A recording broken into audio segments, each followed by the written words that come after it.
Welcome to the Post Sports Chat. I'm Drew Rubenstein here with Ed Owens, and Ed, the Mountaineers have lost 3 straight games going into Saturday's game at TCU, and the message that's being spoken is start with a clean slate, and it seems like it makes sense and it sounds good, but is it doable at this point? Yeah, it's going to take a lot. The last few weeks have been particularly hard on this team. The way they've lost is especially heartbreaking, holding leads late into the second half and kind of blowing them both, watching them slip away, which I think is exactly why they have to do that whole clean slate mentality. I mean, they can't let this continue to snowball. They can't let this get out of hand. It's easier said than done, but it's definitely what they're out to do. Especially with the defensive side, Keith Patterson wiped off the board that we had been seeing in Tuesday interviews, where you'd have the number of sacks and successful plays, third down percentage, and all that stuff. But his unit in particular here, after starting the season so well, they've had 3 straight games where things have just snowballed out of control. Talking to him and some of the players earlier this week, did you get a sense that they're figuring out what the issues are and figuring out answers here? No, I think one of the most disturbing things from the defensive side of things is that they don't have the answers. When Patterson was talking on Tuesday night, he was saying that there were 7 plays, all third downs in the second half against Kansas State that really led to that loss. Kansas State really just executed well. WVU didn't.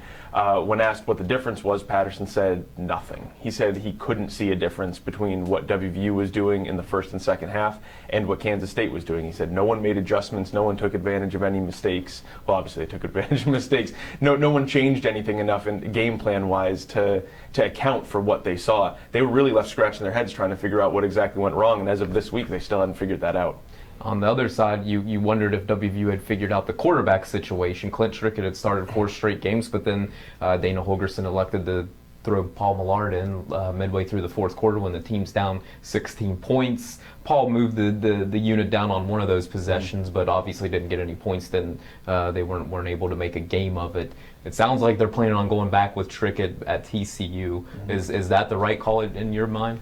If it's what they think is the best call, I think it is. Only because you're down 1 quarterback, Ford Childress can't play, and it comes down to Millard and Trickett. And obviously they've seen something or haven't seen something out of Millard to make them confident putting him in as a starter, which I think makes you kind of question what they did in the fourth quarter of last week's game, because it really put him in an unfair situation. Trickett and the offense hadn't been able to move the ball for 3 quarters, obviously struggling. They only had 12 points. And then to throw in a cold quarterback like Paul, not really giving him a chance, but giving him a mandate of saying, go out there, we're down more than 2 scores at this point, we need you to go out and get us points. It was just a high-pressure situation, no preparation really for it. I mean, I know that's life of a backup quarterback. You never really know when your number's going to be called. But they kind of set him up to fail there, which I think, based on that, they said it wasn't a winning performance, but I don't really know he was in position for a winning performance.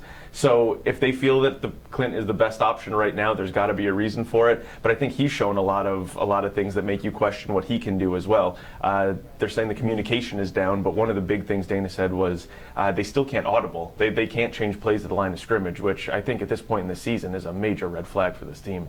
Absolutely. And communication-wise, TCU has struggled like West Virginia, but defensively, this is still a Horned Frogs team that statistically looks like they're as good as they have been in past years. What sorts of challenges do they present to Trickett and this offense? Up front, I mean, you're going to see it up front. TCU leads the conference in sacks, and they've put pressure on everybody. One of the things Dana was talking about Tuesday was that he sensed at times that Clint didn't trust WVU's offensive line, that maybe he got quick feet, he got nervous, a little jittery, threw the ball too early, didn't make all his reads, things like that. TCU's not going to give WVU any more time to settle back there, get comfortable. I think that's something you really have to watch out for. The offensive line has been playing better. They've gotten better every week. Ron Crook, offensive line coach Ron Crook, said that Quentin Spain played his best game last week. They've said Pat Egger's getting better.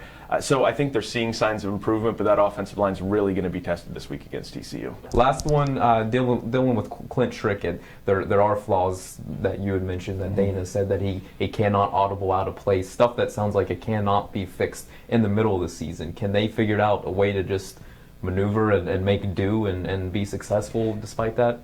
Be successful? I don't know. I mean, it's obviously what they're going to try to do. They've committed to going forward with Clint. Dana said he's resigned himself to the fact that Clint will not be able to change plays at the line of scrimmage.